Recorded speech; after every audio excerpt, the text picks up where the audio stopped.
And in Michigan, the FBI is investigating an attack targeting the Jewish community. That person was killed by security staff after he rammed a car into Temple, Israel, outside of Detroit, and started shooting. The Department of Homeland Security says he came to the U.S. from Lebanon in 2011 and became a U.S. citizen in 2016. A preschool was in session at the synagogue at the time of the attack, but no children or school staff were injured. The head of security for the synagogue was taken to the hospital after he was knocked down by the attacker's car.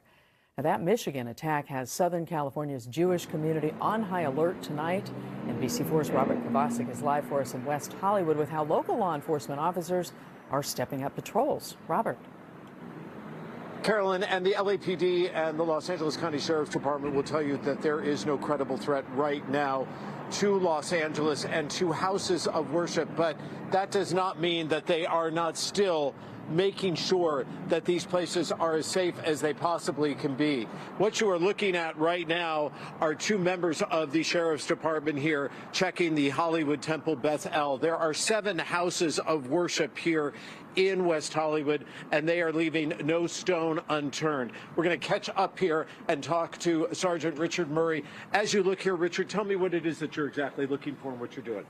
So when we go ahead and conduct these patrol checks at these particular places of worship, we're looking for anything out of the ordinary, and we're checking everything, especially anything that's high foot traffic for personnel that might come in. So planners, alleyways, all kinds of stuff like that, mostly to just prevent any kind of things from happening or detect any early devices or anything like that. So I saw here, Richard, as you look, I see a number of sheriff's deputies here patrolling this area just to make sure that everything is okay. Do you go inside as well and talk to the people there?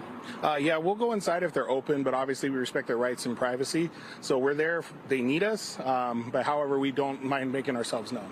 Okay, as Richard goes ahead and keeps looking here, along with Barrios, his colleague here, Carolyn, we want to show you some video of exactly what happened in Michigan today.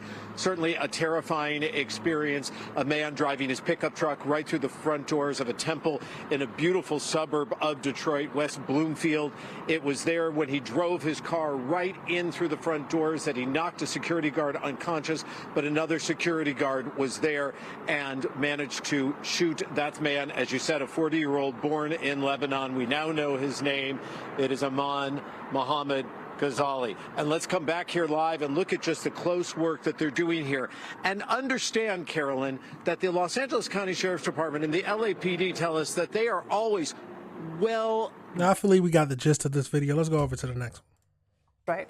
All right, bringing back to some domestic news, the FBI is calling an attack on a synagogue in Michigan, quote, a targeted act of violence against the Jewish community. Authorities say Aman Mohammed Ghazali drove a truck through the doors of Temple, Israel in West Bloomfield yesterday afternoon. Law enforcement sources told CBS News synagogue security killed the suspect after he exited the vehicle. But Oakland County Sheriff says he was found dead in the car. Fortunately, no one else was killed. This is a deeply disturbing and tragic incident, and our deepest sympathies are with the victims, their family, and the entire Jewish community. CBS News correspondent Usher Qureshi, who is there on the ground covering this story. Usher, you're getting new information. What can you tell us? Good morning, Adriana. What we've learned is that federal investigators were searching overnight the suspect in this case, the alleged suspect's home, what's believed to be his home, combing through there, trying to gather evidence that would indicate what may have led up to this attack yesterday. We're also hearing from community members who knew this suspect and were shocked by what they're hearing, saying that he may have been driven by a potential motive that we're hearing, although officials are not saying this. We are hearing that a number of relatives of his were killed in an airstrike, an Israeli airstrike in Lebanon earlier this month. The mayor of Dearborn Heights said that he had also heard that and had posted on Facebook that a number of those relatives were killed. And there was a remembrance for those family members a couple of days ago as well, and that may have been part of what had driven him to this. But again, right now, federal officials, authorities are still trying to gather exactly what may have been the exact motivation for the attack. And right now, they have not made that public. And so, Usher, you're shedding light onto a key detail in this case, though. You know, we're covering this in the context of the increase in anti-Semitic attacks across the country. It really strikes a sensitive nerve everywhere, not just in Michigan, but you've been speaking with people in certain neighborhoods connected to the suspect. What more are you learning about that potential link as far as the Israeli strike in Lebanon that may have killed some of his family members, and who this man may have been mentally before all of this? Right. A number of community members that I've spoken to say that he was somebody that they were familiar with. He worked in a very popular restaurant in the Dearborn Heights area. Now, Dearborn Heights is just about 25 miles southeast of the temple where we are, just outside of. And they say that he was well known in the community. People described him as kind, but they say that in the last few days after this strike, things had changed. He had been distraught. One community member I spoke to who was very close to this man said that he was not the same person and he was struggling. He did live alone in this residence as far as we understand, but it shows that what they're saying to me is that what's going on overseas is clearly affecting people here in this community, and it raises questions about the tension here and how much people are talking to each other about what's going on and trying to understand that before they turn to violence. 100. The stuff happening around the world affects us very deeply. You never know when your neighbor, your friend, or just people around you who are constantly around you, something happens overseas, especially in the foreign country, that someone dying can cause someone to snap. War is always a terrible times for not just the people who are fighting in it, just the people who are just trying to live. Absolutely. Usher, tell us a bit more about Dearborn and Dearborn Heights. I mean, it's one of the largest Arab communities in the United States, and that's not far, as you pointed out, from one of the largest Jewish congregations in the United States. What is the mood in Dearborn and Dearborn Heights? And also, as it relates to this suspect, I saw reporting that it may have been his siblings and their children who were killed in this strike. Do you know anything about that? Yes, Adriana, so people I've spoken to say that in that strike, they believe that his two brothers were killed, a niece, a nephew, and that and his sister-in-law was injured and is in the hospital at this point. But they also are shocked. They say that they didn't see this coming, although there were concerns about him. He had stopped working in the last few days, and I'm told that he was keeping to himself. People are still trying to wrap their heads around this. Folks that I've spoken to in the community say they still can't believe that this is what he did, and they're trying to come to terms with that. But again, this is, as you mentioned, the largest Arab American community in the United States. It's a community that has found itself under suspicion even as far back as right after 9/11. I've worked in this area for a long time. I actually shot a documentary in the Dearborn area, so I have a lot of contacts here. But there has also been condemnation from leaders here about this attack. They say that this violence of this kind is no answer to anything that is happening anywhere outside of the United States or even here. 100%. You can't hurt innocent people because you are hurting yourself. Now, no matter if you disagree or agree with what's going on around there, you can't hurt innocent people. Innocent people who have nothing to do with it. They're just trying to live their lives.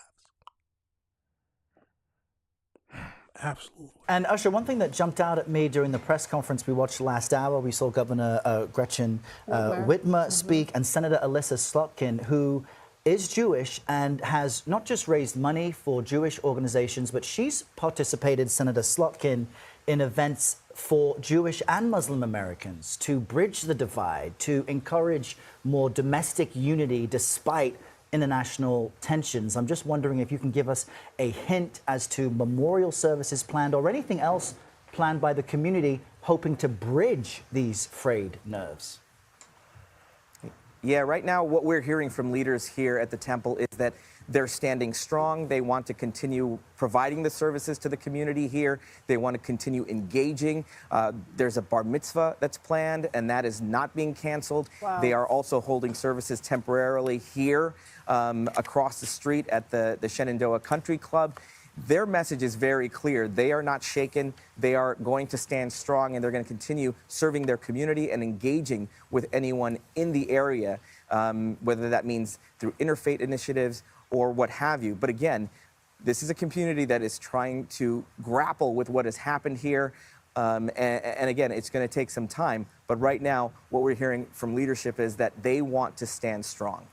All right. That's the best way to deal with tragedy, is standing strong, taking time to heal, but standing strong and being prepared to move forward.